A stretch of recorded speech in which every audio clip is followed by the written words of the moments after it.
Anybody You do won't let anything. anybody. No, ma'am, I won't. I promise. And I do want to put your mind at ease. Let me have that in my pocket from lunch. I try not to wear And when anything I that says got- TBI where people know what I do. Who you are. Yes, ma'am. Yes. I don't work undercover, but it's hard to eat if people. You Oh, remember I what it can was like when imagine. you and Buford were out eating and somebody wanted to stop They'd and talk all forget to the give time? me the fork. You know, carrying on with them. Oh my goodness. Well, can you show me what you got? Yeah, I was just gonna show you. See this little box? Yes, ma'am. You know, it just about made me sick when I got these out. I had not been in this box since 2012. Okay. And I told you that it was stuck. Yes, and ma'am. they said, well, it'll have to be drilled. And I thought, oh gosh, this is a sign. You know. But then you said when you went back the next time that it's like somebody put WD-40 in it. It was. And see, I told the tellers that well, one was there. Both of them tried on Monday. And I told on Wednesday, or whenever y'all were here last, maybe it was Wednesday, and there wasn't any way. And both of them came. There was only two in there, and both of them came. They got down in the floor. I got in the floor. Oh my goodness! We pulled with both keys because it was on the bottom. Yes, ma'am. No way that it would. There wasn't any way. And then this one got the other one. And so I thought, well, there's no doubt I'm not supposed to do this. So I just kept worrying. I thought, well, y'all are going to think that I hadn't got anything. Oh, no, ma'am. And so I thought, they told me, now you've got to let us know ahead of time about drilling it. And I said, well, maybe you won't have to. I said, I'm glad for it to stay stuck, but you might not have to. Of course, I didn't say why. Yes, ma'am. And so I was going to ask. I kept worrying about it. And so Monday, I went in and I told Leanne, this was the main one that had tried before.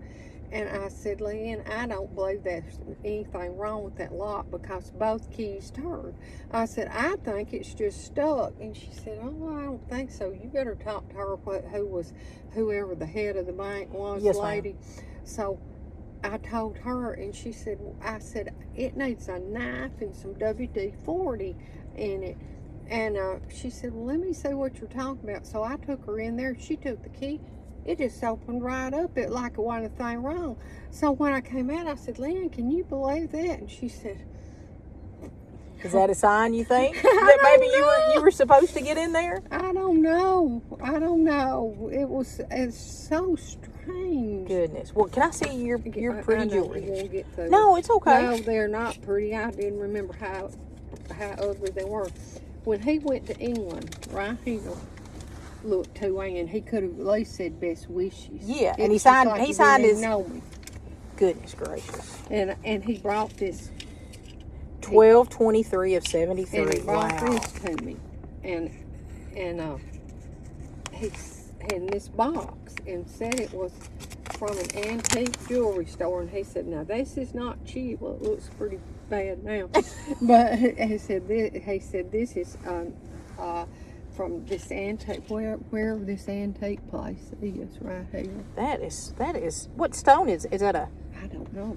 I'm not a jeweler, so I mean, you'd think it was a blue topaz, but it's got a little pearl. I don't right figure, there. I don't figure I figure the fact that it's old and it was probably at a novelty place, Sure. It wouldn't be anything. I got it twisted. I'm trying. And these ugly earrings, I thought, well, the least I could do is clean them up, but I didn't do anything with it. Just little old bitty earrings.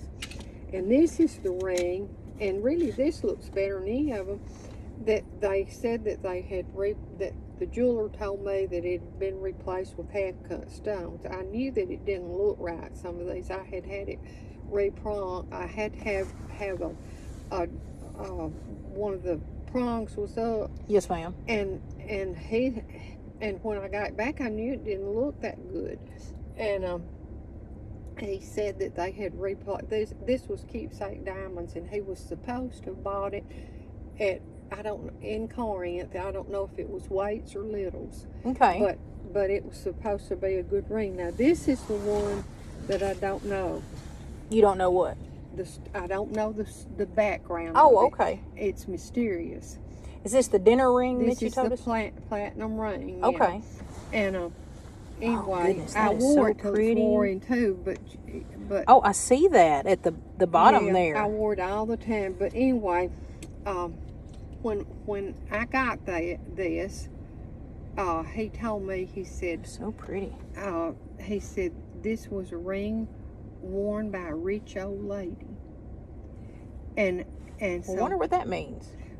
well, it got me excited, and I said, well, I hope it brings me luck, you know. Yes, ma'am. That, and so, but then later, after he had taken the ring away from me, He took this ring away from He took that you? ring away from me and told me I wasn't gonna wear his ring like I was acting.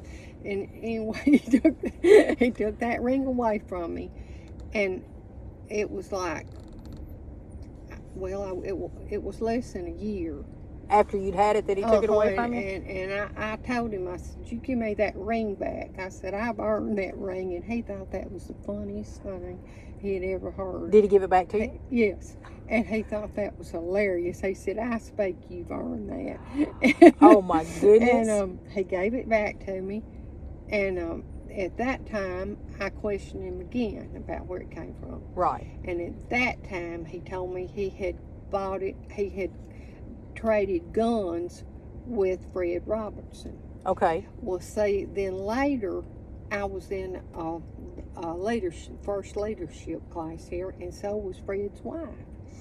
And I asked her, you know, about it, but she didn't know anything about it. I didn't know. You see, I know it doesn't sound like anything, but I've always thought that was strange. And I remember showing it to Dennis because I kept thinking back about a rich old lady, and I thought, well, could that have been Louise Ascot's ring? You know. Oh wow. What did Dennis say? Dennis never recognized it at all. Okay. And I don't know if she had real little hands or not. Right. But this, I don't know. This ring was something, you know. Yes, ma'am. It's beautiful. Well, we thought it was special. I was so proud of it. How long? And Dewana just thought, she thought it. She thought it was pretty too. Oh, she loved it. She loved it so much. When did he give you this? I mean, how? I know you told us when we were over here the other night. I think it was probably in 70, 71. Goodness, it is. You know, they don't make them like this anymore, do they? No, when it's set in platinum. Wow. But I want to tell you something else I thought of. Yes, ma'am. Can I put them in the Well, box? I didn't see the other one, and I wanted to. Can I see the others? Of course. Okay. All right. Well, hang on. This is a one that the jewelry store swiped for you. It had some of that fuzz on it. Yes. But you know, the stones looked dark when I first got it back, and I took it to Richard's jeweler, and Harold Richards said that he knew the ring. Can I see these two? Oh, of course you can. If they smell, I'm not gonna put them in my nose. In that box, but anyway, those Pretty diamond earrings. Well, they're little old bitty things, and they're probably dirty because I wore them all the time too. Well, you should have. Why would you not wear diamonds that a man's give you, right? Well, it wasn't that. I didn't have anything.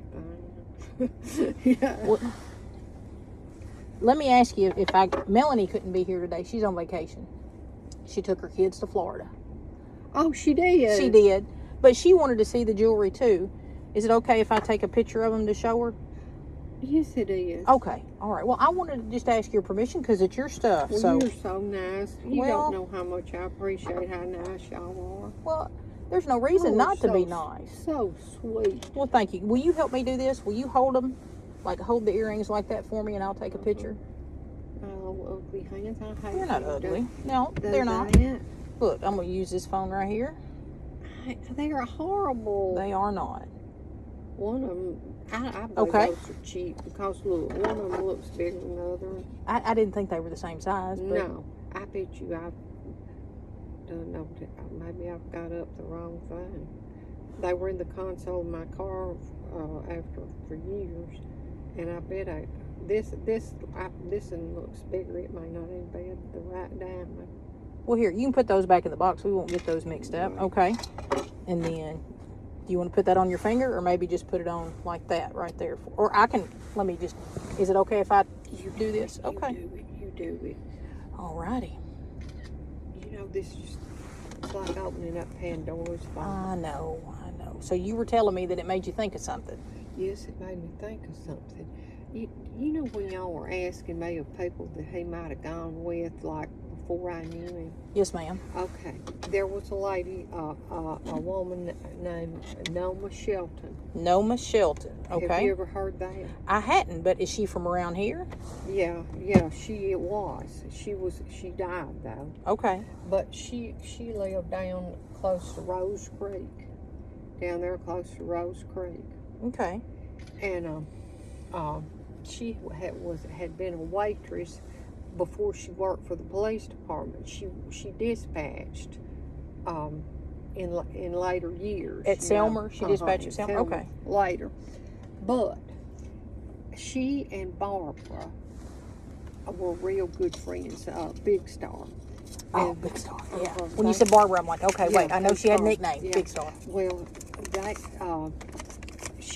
were real good friends, and she was also real good friends with Ruth Travis. Okay. Now, whenever I first came in one time and said something about him, and my daddy just had a tantrum, I told him, I said, what is so wrong with them? You know, they just, oh gosh, that was Just kind of turn their stomach. That was the worst thing I could have ever done. Well, what did he tell you I why? thought it was horrible, and well, they liked him, but they didn't want their daughter with him. Well, and nobody's ever good enough for your daughter, true. I guess. Okay, now I remember this. Actually, this morning, he told me, he said, if he is so nice, why was him and a woman, so-and-so's daughter, caught naked down there around Rose Creek? And so I bet you anything it was nothing, because she was something else. Like, Oh, okay, yes. That kind of something else. Yes. Okay. But she was pretty, but she was rough. Oh, wow. You didn't fool with her. Well, Barbara and Ruth Travis and her were all good friends. In fact, Ruth has laughed about Noma stole. Now, please don't quote me. No, ma'am, I'm not. I'm not writing this. anything down. No, ma'am. I want this for you to check check out, but it can't be linked to me. No, ma'am. No, ma'am. And so anyway, Ruth was laughing one time and telling about that. See, Ruth worked for Clifford Coleman, who was the next sheriff, who him and Buford were bad, the worst enemies possible. Really? Is he the one that got appointed after Buford died? Yes. Okay. And I don't know if he got appointed, but he ran off and on, and he is also like friends with the Hadcocks and all them. Okay. So, Buford and him hated each other. So Ruth worked for him. Okay. And so I kind of take stuff with a grain of salt, because I know that they hated him. So, people don't always tell the truth. You're about right. Stuff. You're right. So I just never paid a lot of attention to things like that. But anyway, she was laughing about that. Noma and him were down the woods, and Noma stole Buford's car and left him there and came back to where they were. And but anyway, so this morning I was going to try to find some pictures, and I thought maybe I can find a picture of Noma Jean. Yeah. And I wanted to just show it to you. Okay, you want me to come with you? Well, I'll just come here or whatever Okay, you'd rather me do. Well, I'll just sit right here. That way I won't get your cat stirred up. Don't fall now. This truck is kind of tall.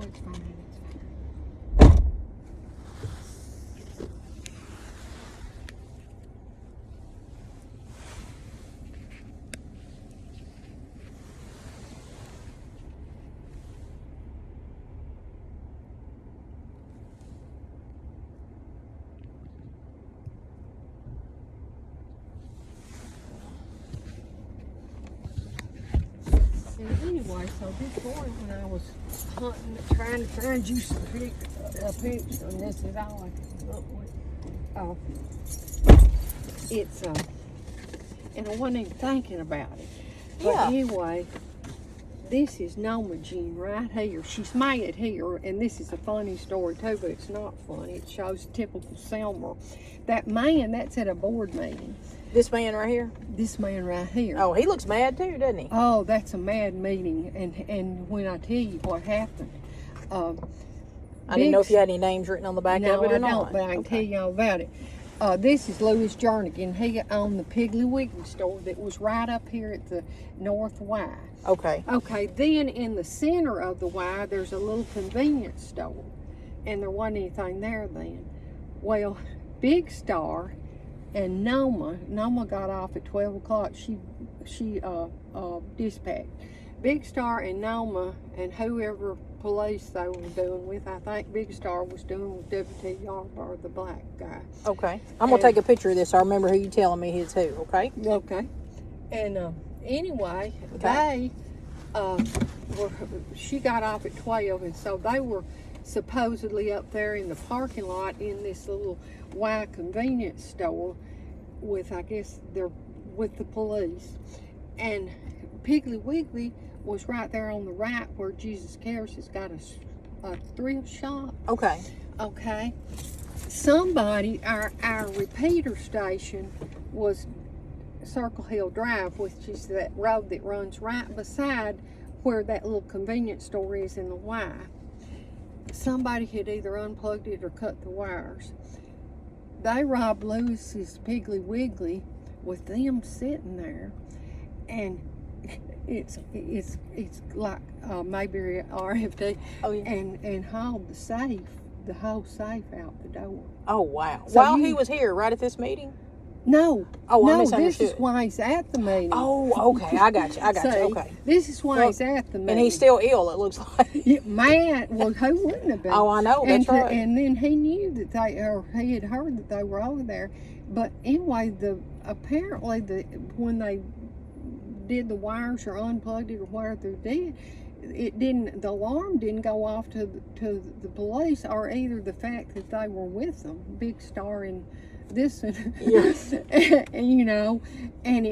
that close, and they hauled the safe out the door. Wow. And this was the police chief, Donnelly Fulgham, which was her cousin, which is the only way she could have been here. I gotcha. Okay, anyway.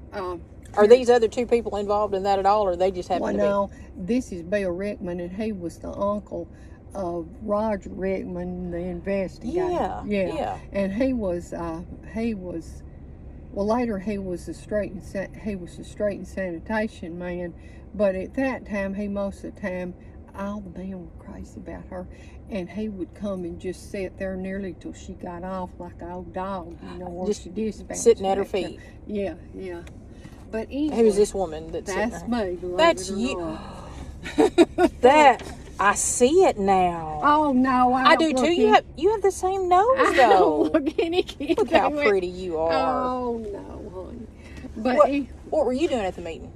well, I'm the city recorder. So You were I the was city having recorder to take then too? The minutes, yes. Okay. I was having to take the minutes, and so I won the city recorder now back in this awful time that we've talked about. Yes, ma'am. But I was here. Sure. And anyway, though, but Noma and that Jackie Northcutt, Jackie had shorter hair, but they kind of favored, if Noma hadn't have been mad, she was a really pretty woman, but not like me. Noma was, nobody messed with Noma. Well, she was a crack shot. She wow. She had a farm down in the woods, but here's the whole story I'm trying to get to. Can I take one more picture of that mine didn't turn out? Take her good. Take her good. Anyway, Noma, in later years, she take a lot of Valiums and stuff like that, and she'd have to go sometimes to get straightened out. Oh, go to rehab. Yeah, but Big Star called me in later years, not I don't guess it was too long before.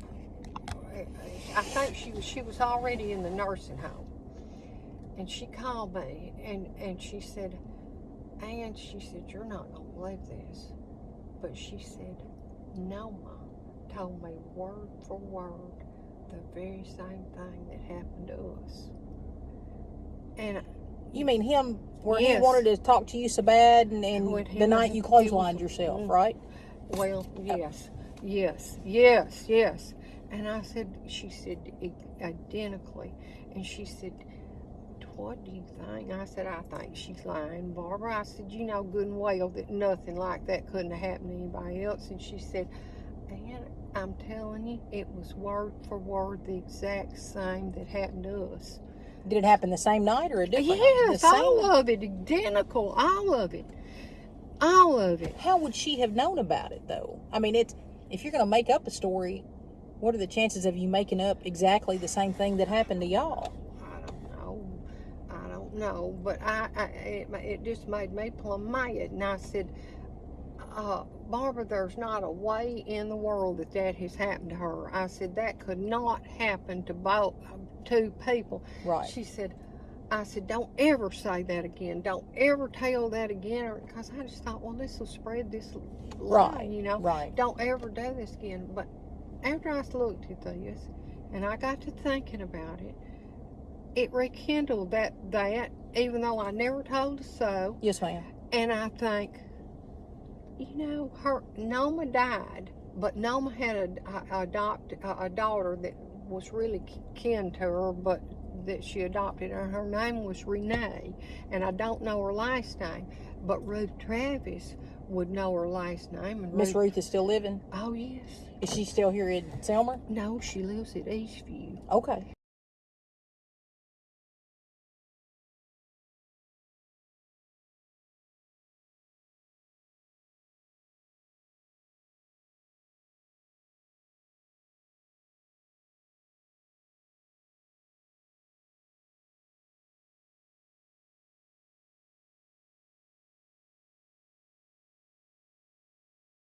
But she could tell you where to find Renee.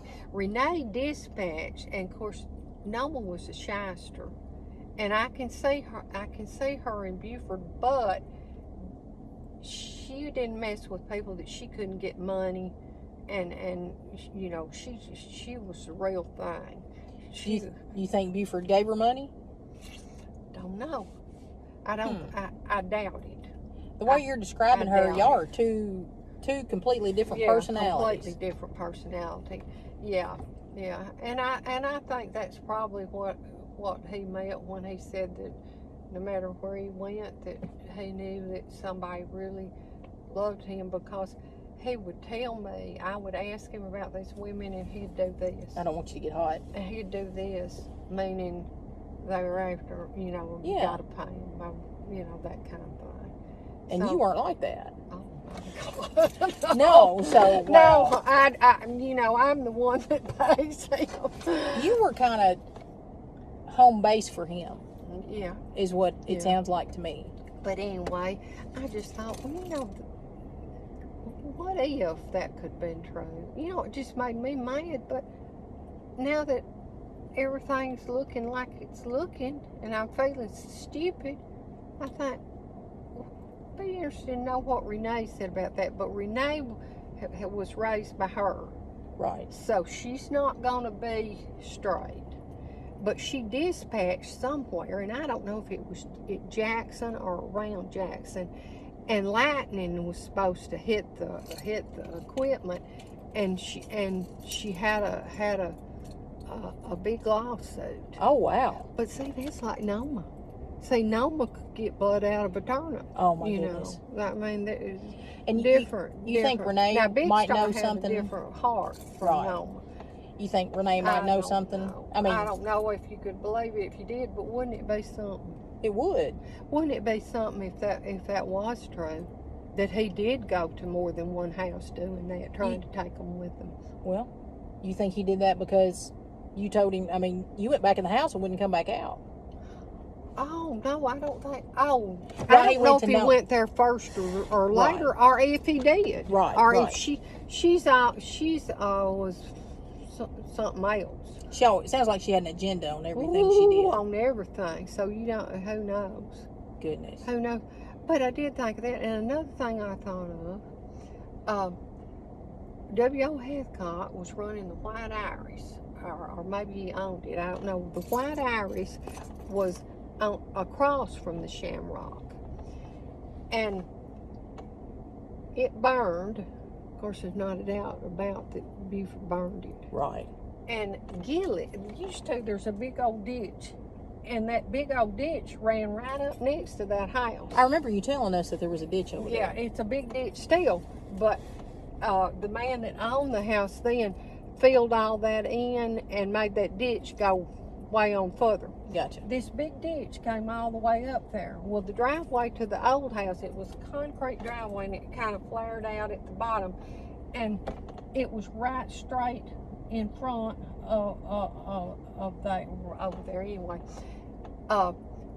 Barbara got where she was always hysterical, like somebody come up the road and she'd call me and she'd say, Ann, so-and-so came after this, so-and-so came up the road and it had 2 men in it. They were looking at my house or they were looking at your house, Yeah. She was just paranoid. And Goodness. I mean, during that time. And it just drove me crazy. And if a mouse got in the house, she'd be calling, screaming, just panicking. Well, Gillis and I had been over there sitting with Star, and we came on back across the road, and we came on back home, and she called just screaming. Oh, y'all got to come back over here. You've got to come back. Somebody's peeped at the window at me. Well, of course, Gillis and I are just laughing and making a big joke. And we said, well, we'll walk back over there. Well, when we got to the end of the driveway there, Star ran across the road just wild. And she said, they looked at me. And Gillis started laughing and said, sure, they looked at you, making fun of it. About that time, here came an LTD Ford.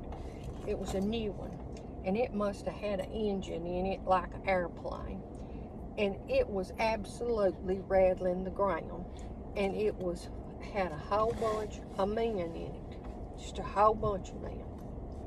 Well, they just looked us up and down, standing in the driveway, and there was Star and Gillis and I were just like this, and this car, and it came on, and I mean, it was absolutely shaking the ground, and it went on up through there, and it headed back.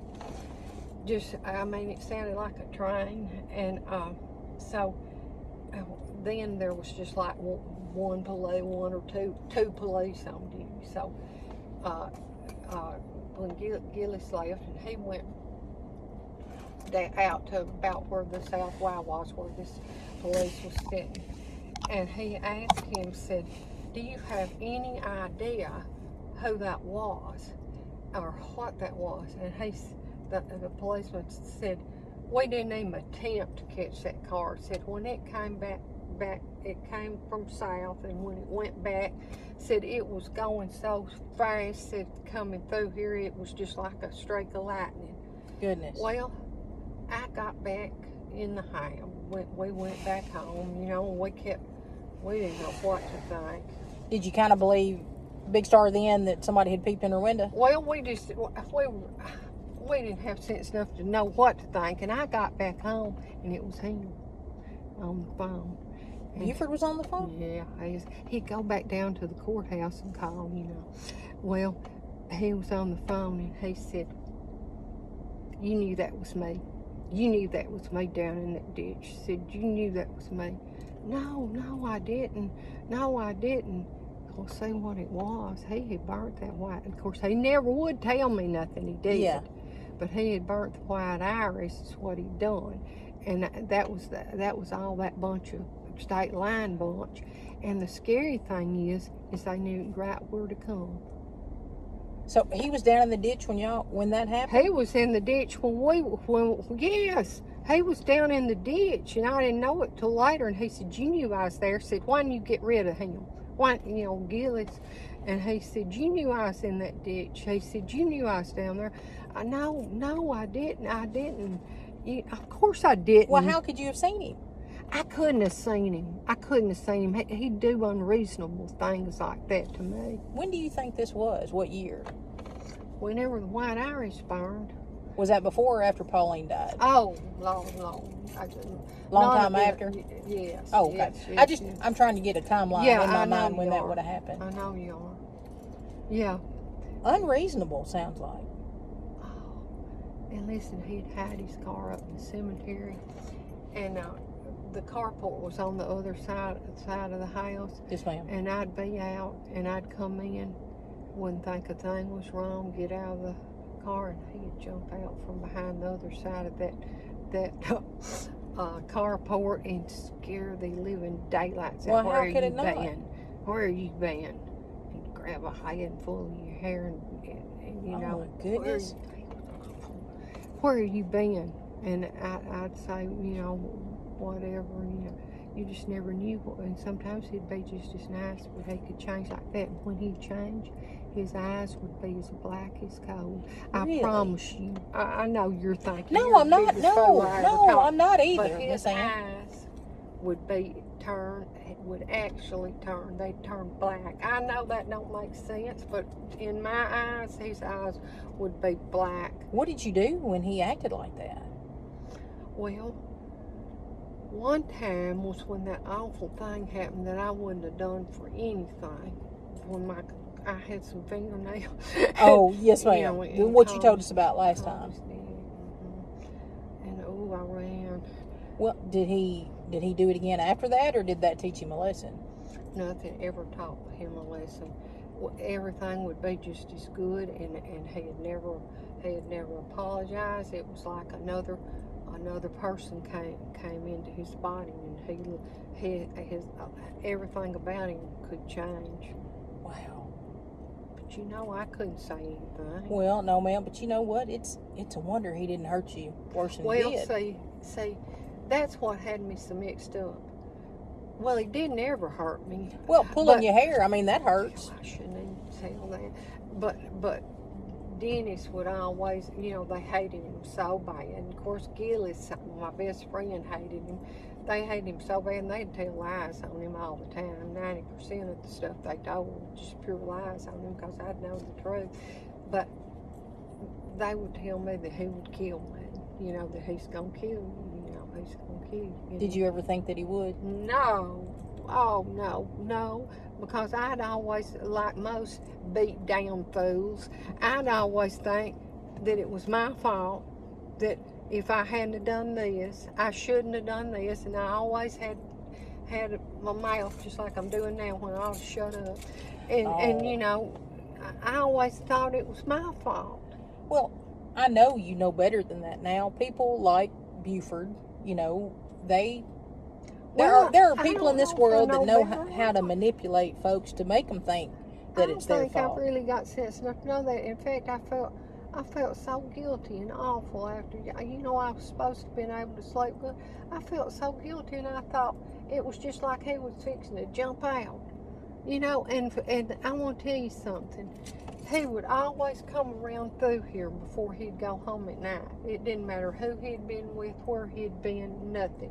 And I'd hear that car. I'd know that I slept in the front bedroom on the old house. It was in the front there, and I'd know the sound of that car. And even after he died, as long as we'd been apart, even after he died for years, I don't think I could still hear his car. And right there where that little bank is, Yes, ma'am. a lot of times I would just almost think I could see him, Wow. and I guess I just went crazy. And I think the thing that made me so crazy is not being able to talk to anybody. Right. And then when he died, well, I didn't lay down in the bed for 2 weeks. I sat up for 2 weeks. And then the night that I did lay down is when I had that vision of the Blanton's bunch after him. Right. And it was as real as everything. And he was telling me that he says, now be careful with me. He said, my neck's broken. And Ward Moore, who was the funeral home man, was also a water and gas commissioner. And he was in City Hall that day. And I asked him, I said, Ward hated Buford too. And I said, was Buford's, did Buford have a hole in his neck or something? Or did he have a hole in his neck? He said his neck was broken, and what he showed me it was broken was exactly how in that vision, and it was as bright as day. Wow. And his head started coming over, and he said, now be easy with me. He said, I hadn't got long. I just wanted to come back to tell you I'm not dead. I'm not dead. And his neck started just going over like that. Wow. And it bothers me to tell you. You know, it's just... Some people would say that you have a gift, though. No, I don't. My mother had a gift. Her friends and all would say that they would come to see her. They would, at school and all, that they would ask her if their boyfriends were going to come or this or that, and that she could tell them, you know, they liked her. And my mother did have a gift. Wow. But did your grandmother? No. I don't reckon. Grandmama Curly was about like NmaS. She was like say my mother's mother was she drank a shot of Old Crow every night, and she had a pistol that she was a crack shot, just like NmaS. Oh, wow. And then my daddy's mother was, she had even gone to college, and she, so different, and they all thought they were so much better than my mother. Oh, goodness. But my mother was a pretty woman. My mother was the first Miss McNairy County. And, wow. And, but Daddy's folks thought they were so above her. Oh, my goodness. And she probably knew that, too, that they felt that way, didn't she? She knew it. Oh, my goodness. She knew it, but anyway. Do you think Buford was coming by to see if you were at home? Mm-hmm. Did your mom or daddy ever know that he jumped out and scared you like you described? Oh, of course not. Well, you think they might have, and that might have been part of the reason that they didn't care for him? Well, say my mother, being the way she was, she could see through anybody right off. Right. And you know, but when he did, my mother, right before he died, and my mother, there's never been nobody as close as me and my mother. And my mother told me, she said, Ann, she said, if anything happens to you, she said, I'll kill him with my bare hands. She said, I'll kill him with my bare hands. Have you ever heard her say anything like that before? Never. Oh, no. No. Wow. But anyway, when he died, that guy I told you, Muscles Hendricks, the one that found out for me where Jackie lived. Yeah. Okay. Muscles called, I had a good friend, Gail Brooks, and Muscles called her at midnight, and he said, Gail, Buford's just got killed, and he said, I just can't call her. Said, I just can't call her. Said, you'll have to call her. And she called me, and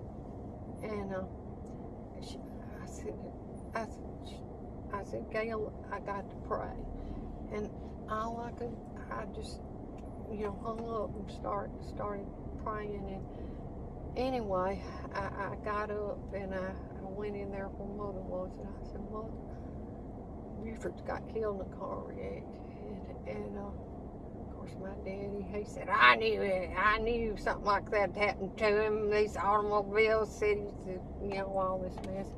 Anyway, so the next day, Mother told me, she said, Ann, I'm so sorry. I know I was so wrong about him. She said, I saw him after he died. And she said he was sitting in a rocking chair, and said he was holding you like a baby. And he said, Miss Lucille, this is all I ever really wanted to do to her. And You know, No, so stupid. it is not. You're not being stupid, Miss Ann. You're not. Then I felt horrible, guilty again for thinking all the awful things about him, and I couldn't lay down, and so I just sit there. I sat in that bed for 2 weeks. I never did miss any work, but That had to be torture for you. But anyway, I couldn't talk to anybody, and so I wrote, and I'd go outside and I'd just write like I was talking to somebody, and just like I was talking to him, and I just wrote, and then Like journaling, writing it down. Yeah. You still have those? I'm sure they're somewhere. And another weird thing is somebody sent me a rose every Friday with a note that was like nothing you ever read. Every Friday. Was it ugly or was it sweet? No, it wasn't sweet. It was just so deep, so weird. And you still don't know who did that? Don't know who did it. And I would, the lady at the flower shop, can you feel my hands beating? I can. I'm trying to settle you down, Miss Ann. I'm sorry. No, it's okay. You want me to turn the air conditioner up on you? I need to get out of here and quit boring you. You're not boring me.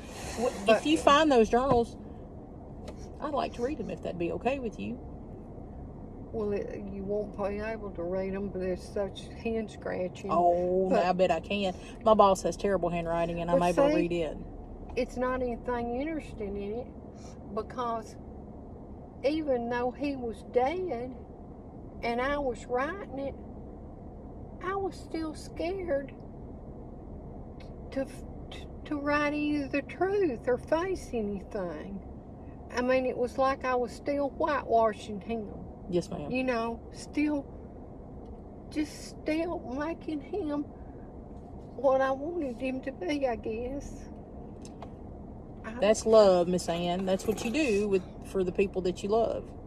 Sometimes remember we talked about not seeing the forest for the trees. I could have loved that car, you know, to be that stupid. We're all easily swayed when we're young. It's not stupidity, Miss Ann. It's part of growing up. It is. You're so sweet.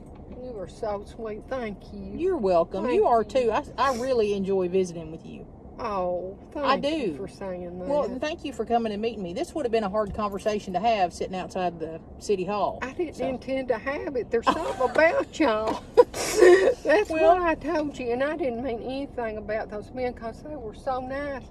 But there's just something about y'all that just makes you feel like you've known you forever. Thank you. That's a sweet thing to say. Well, thank you. Oh, thank you. You call me anytime, and if you remember something else, you can bend my ear. We'll talk on the phone, or I'll come see you. Whatever you want to do. And I guarantee you that he burned that white iris. No doubt about it. You know, those men knew it. Yes, ma'am. Did you get your jewelry box? Yeah, I put it back. Did you put? Okay. I know you got out. I wanted to make sure that you got it, and I didn't leave it. Please protect me. Yes, ma'am. Absolutely. Please protect me. Yes, ma'am. Don't let anybody have me out. No, ma'am. I'm not. But I want you to promise me something, that you'll try to have a good night's sleep tonight. I don't want you to lose sleep after we've talked today. Well, I just think, the other night it was like when I'd hear his car or see him jump out. It was like, oh. Well, we brought up a bunch of memories that you had suppressed for a long time. So yeah. Thank you. Thank you. Yes, ma'am. All right, I'll be talking to you soon. Is it okay if I check in with you every once in a while? Okay. I need to have that stuff in music. Well, I didn't intend to do this again, and I know I did not intend to do this. It's okay. If you find those journals, will you let me see them? I'll let you see them. Okay. I will. Okay, good. But I don't think. How about we can read them together? How about that? I don't think. It's not going to help you on this case. Okay. Well, I know. Well, you know. and I don't want But you to I get will upset go. about that. So No, I just want you to protect me. That's all. I've got you, Miss Ann. Thank you. I promise. Thank you. Bye-bye. Thank you. Thank you. That was Ann Henderson interview. She was Buford Pusser's girlfriend for many, many years. Today is March 21st, 2024. Ending the interview. It's 1:59 p.m.